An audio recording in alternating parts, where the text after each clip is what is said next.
Hello, welcome to അഡ്വഞ്ചേർണി. അഡ്വഞ്ചേർണിയുടെ 3-ാം ദിവസത്തിലേക്ക് എല്ലാ ഫാമിലീസിനും സ്വാഗതം. ഇന്ന് നമ്മൾ വായിക്കുന്ന ബൈബിൾ ഭാഗം ഉൽപ്പത്തിയുടെ പുസ്തകം 33-ാം അധ്യായം 1 മുതൽ 11 വരെയുള്ള വാക്യങ്ങളാണ്. 2 സഹോദരന്മാർ തമ്മിൽ കണ്ടുമുട്ടുന്ന ഭാഗമാണ്. അവർ ഒരു സമയത്ത് ഒരാൾ ഓടിപ്പോയതാണ്, ചെറിയ കുരുത്തക്കേടൊക്കെ കാണിച്ചിട്ട്. അത് നിങ്ങൾക്കറിയാം, നിങ്ങൾ വായിക്കുക. ആ സഹോദരർ തമ്മിൽ വലിയൊരു ഐക്യത്തിലേക്കും സ്നേഹത്തിലേക്കും തിരിച്ചു വരുന്ന ഭാഗമാണ് നമ്മളിന്ന് റിഫ്ലക്റ്റ് ചെയ്യുന്നത്. ഒരുമിച്ചിരുന്ന് വായിച്ച് നിങ്ങൾക്ക് കിട്ടുന്ന വിചിന്തനങ്ങൾ പങ്കുവയ്ക്കാം.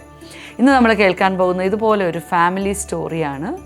അപ്പനും അമ്മയും 2 ആൺമക്കൾ വളരെ സന്തോഷമായിട്ട് പോകുന്നു. രണ്ടുപേരുടെയും വിവാഹമൊക്കെ കഴിഞ്ഞ് സ്വത്ത് വിഭജനം വന്നപ്പോൾ മൂത്ത മകന് തറവാടും കുറേയധികം കൃഷിസ്ഥലങ്ങളും അപ്പനും അമ്മയും വീതമായിട്ട് കൊടുത്തു. ഇളയ ആൾക്ക് കുറച്ച് കൃഷിസ്ഥലവും ബാക്കി ഭൂരിഭാഗവും പാറയടങ്ങുന്ന പാറമട പോലത്തെ ഒരു സ്ഥലമായിരുന്നു കൊടുത്തത്. അപ്പോൾ ഇളയ ആൾക്ക് സ്വാഭാവികമായിട്ട് ദേഷ്യം വന്നു. തറവാട്ടിൽ ഭയങ്കര വഴക്കൊക്കെ ആയി. അതുവരെ ഉണ്ടായിരുന്ന സ്നേഹമൊക്കെ പോയി. ഇയാൾ പിണങ്ങി അവിടെ തറവാട്ടിൽ നിന്ന് ഇറങ്ങുകയാണ്. മക്കളെയും ഭാര്യയും വിളിച്ച് മറ്റൊരു സ്ഥലത്ത് പോയി വാടകയ്ക്ക് താമസമൊക്കെ തുടങ്ങി.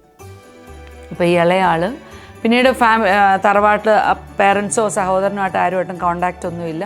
നല്ല ശത്രുതയിലായിരുന്നു. അപ്പോൾ ഇദ്ദേഹം ഇങ്ങനെ പലതരം കൃഷികളൊക്കെ ചെയ്തു. ഇഞ്ചി നട്ടു, അത് വെള്ളം കയറിപ്പോയി. വേറെ കപ്പ നട്ട് കഴിഞ്ഞാൽ അത് എലി കയറി ഇതാവും, അല്ലെ മൃഗങ്ങൾ കയറി. അങ്ങനെ എല്ലാ കൃഷിയൊക്കെ നശിപ്പിച്ച് ഇദ്ദേഹം കടം കയറി, രോഗിയായി, പ്രഷറും ഷുഗറും ഒക്കെ വരാൻ തുടങ്ങി. അങ്ങനെ ഒരു സമയത്ത് പ്രഷർ ഷൂട്ടപ്പ് ചെയ്ത് ഇയാൾ കംപ്ലീറ്റ് തളർന്നു പോയി. അങ്ങനെ ജീവിതം ഇങ്ങനെ വഴിമുട്ടി, കടം കയറി, നിരാശ ഒരു വശത്ത്, അപ്പനോടും സഹോദരനോടും അമ്മയോടും ഒക്കെ ഉള്ള ദേഷ്യം ഒരു വശത്ത്. അങ്ങനെ അവസാനം ഇദ്ദേഹം ഒരു ധ്യാനത്തിൽ സംബന്ധിക്കുകയാണ്. ധ്യാനസമയത്ത് ചെന്ന് കഴിഞ്ഞപ്പോൾ അദ്ദേഹത്തിന് ഫാമിലിയായിട്ട് അനുരഞ്ജനപ്പെടുക എന്ന് പറയുന്നത് വളരെ ബുദ്ധിമുട്ടുള്ള കാര്യമായിരുന്നു. അദ്ദേഹം ആദ്യത്തെ ഒരാഴ്ചയൊക്കെ ബലം പിടിച്ച് ഭാര്യ അടുത്തിരുന്ന് കണ്ണുനീരോടെ പ്രാർത്ഥിച്ചു. ഏതായാലും 2-ാമത്തെ ആഴ്ച വന്നപ്പോഴേക്ക് അദ്ദേഹത്തിൻ്റെ ഹൃദയം ഒന്നയഞ്ഞു. അപ്പനും ചേട്ടനും ഒക്കെ വേണ്ടി അദ്ദേഹം പ്രാർത്ഥിക്കാൻ തുടങ്ങി. ദൈവം അത്ഭുതകരമായിട്ട് ഇദ്ദേഹത്തെ എഴുന്നേൽപ്പിച്ചു. ഇയാളുടെ തളർച്ചയൊക്കെ മാറി. ഇയാൾ ആരോഗ്യം വീണ്ടെടുത്ത് മിടുക്കനായിട്ട് അദ്ദേഹം തിരിച്ച് വീട്ടിൽ പോയി. വീട്ടിൽ ചെന്ന് കഴിഞ്ഞ് തൊട്ടടുത്ത ദിവസം തന്നെ തറവാട്ടിലേക്ക് പോയി അപ്പനോടും ചേട്ടനോടും ഒക്കെ സോറിയൊക്കെ പറഞ്ഞ് ആ കുടുംബം വലിയ അനുരഞ്ജനത്തിലേക്ക് വന്നു. അവിടെയും അനുഗ്രഹം തീരുന്നില്ല.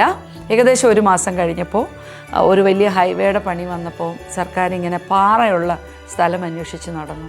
അദ്ദേഹത്തിൻ്റെ സ്ഥലം അപ്പനും അമ്മയും ഒന്നിനും കൊള്ളാത്ത പാറമട തന്ന് എന്നെ ചതിച്ചു എന്ന് പറഞ്ഞിരുന്ന അയാൾക്ക് എന്താ പറയുക, ഒരു തരത്തിലും അനുഗ്രഹമല്ല എന്ന് വിചാരിച്ചിരുന്ന സ്ഥലം വലിയൊരു അനുഗ്രഹത്തിൻ്റെ സ്ഥലമാക്കി ദൈവം മാറ്റി.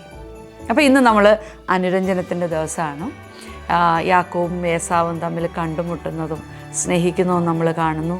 ഈ ഒരു ഫാമിലിയും ശത്രുതയൊക്കെ മറന്ന് വീണ്ടും ഒന്നിക്കുന്നതും നമ്മൾ കാണുന്നു. ഇന്ന് നമ്മൾ ചെയ്യേണ്ടുന്നത് നമ്മുടെ സിബ്ലിങ്സിനെ ഒക്കെ ഒന്ന് ഫോണിൽ വിളിക്കുക. ആരോടെങ്കിലുമൊക്കെ എന്തെങ്കിലുമൊക്കെ പിണക്കോ അകലമൊക്കെ ഉണ്ടെങ്കിൽ അതൊക്കെ ഒന്ന് മറന്ന് സ്നേഹിക്കാനുള്ള ദിവസമാകട്ടെ. പോസ്റ്റർ ഡിസൈൻ ചെയ്യാൻ മറക്കണ്ട. അപ്പോൾ എല്ലാവരും ഫോൺ വിളിക്കുക. അകലെയൊക്കെ ഉള്ളവരൊക്കെ ഫോൺ വിളിച്ച് വിശേഷങ്ങളൊക്കെ തിരക്കണം കേട്ടല്ലോ. ബൈ.